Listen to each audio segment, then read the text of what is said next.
Hey, coffee fans, I got something I'm really excited about. You see, one of my kids, Gideon, 14 years old. This young man, well, you'll see him in just a second. Matter of fact, come on over here, buddy. Dude is taller than me. See, he's not even standing up straight. And taller than me, playing football, and he's definitely going to be bigger than me, although I can run faster than him if I get a head start. But he just went on a mission trip to Nicaragua, and guess what he brought me? Some coffee. All right, buddy, you can run on if you want to. He didn't want to stay here for the whole video because, just staring at Dad, like trying to bulk up behind me and show you how much bigger he is. So he didn't want to stay here for the whole time, and he's working on some school stuff. But I'll tell you a little more about this. He went to Nicaragua, and not only did he bring me some coffee back. This is what I asked him to bring me. I said, if you bring me anything, just bring me a piece of paper money, because anytime my kids go to a foreign country, that's kind of the souvenir I want. It's just one of the neat paper monies, because they always have neat pictures on them. They're colorful. And I said, if you can, bring me some coffee. So not only did he find me some coffee to bring me from Nicaragua, but he bought it from the guy that works at the place. He brought me coffee from the coffee man. And so I've got some Cafe Las Flores. I have no idea if I pronounced that right. Cafe Las Flores, since 1926, Nicaragua. And the flavor is Grande Cosechas. Cosechas? All right.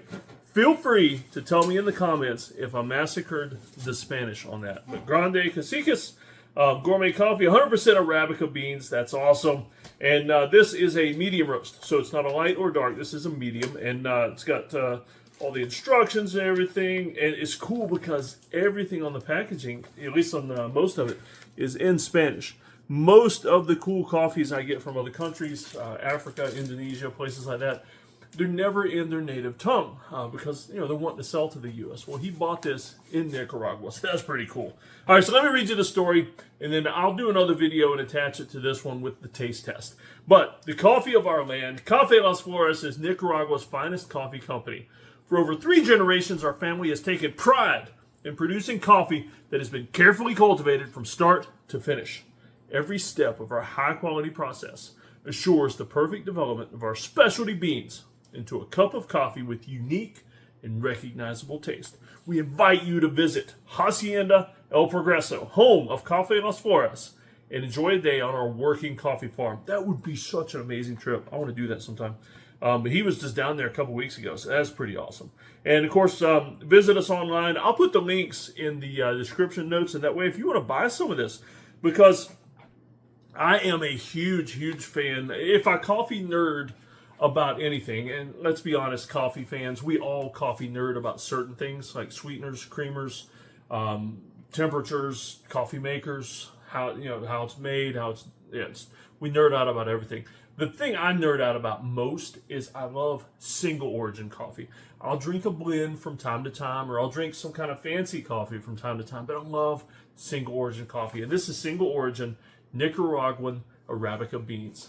Exactly what I wanted. I'm so glad he brought this back. You know what? Neat thing is, I'm one of the only people that he brought a gift back to. And so that's pretty cool. He was really thinking about me, and I appreciate that. So I'll say it again. Thanks, Gideon, for bringing this back to me.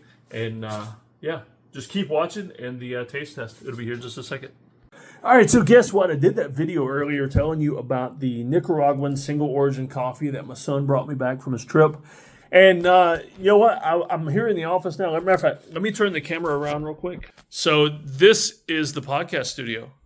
So when you hear me on these shows and I'm talking about my walkout office and sometimes the neighborhood donkey who just go cruising right through the yard right there, or sometimes he'll stop and eat some, and there are always squirrels out there. And so on any of my videos, if you ever hear me, if it seems like I'm chasing a squirrel, or talking about squirrels, there are literally squirrels in the backyard.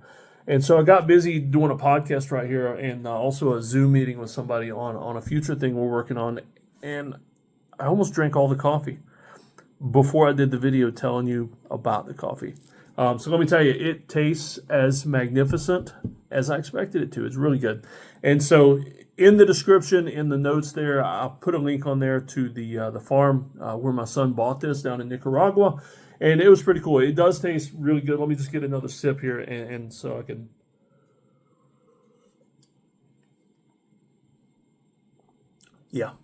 Yeah, that's pretty good. That's pretty good stuff. And you know what? Here's something I like to do. Some of y'all, we talked about earlier about nerding out on coffee and how we each do it in our own ways. I like to put hot honey in my coffee. I sweeten my coffee with honey. I don't use sugar. I don't use anything else to sweeten it. I put hot honey in there. And so it sweetens it a little bit, but it gives it a little bite. Just a little spice when it hits the throat. And I just like that. That's something I like to do with my coffee. And so I'll put a link in here also to I'll put a link in there to the hot honey I'm using right now.